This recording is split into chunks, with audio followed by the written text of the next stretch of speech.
দেখতে দেখতে অনেকদিন অতিবাহিত হয়ে গেল। তাদেরকে বাড়ি দিলাম গণধর মালিকে ডেকে আসতে, কিন্তু ওরা কেন কেউ এখনো ফিরে আসছে না?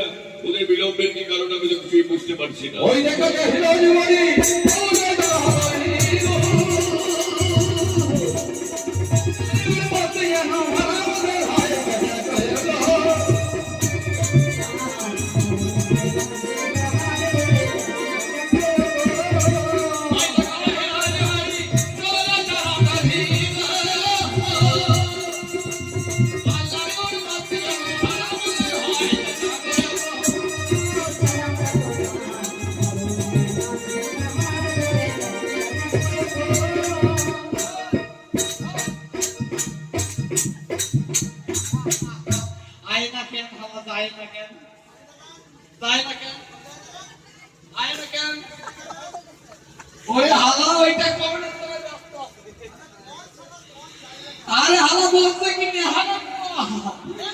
মহারাজের বাড়ি যাই আসে বাড়িতে গেছে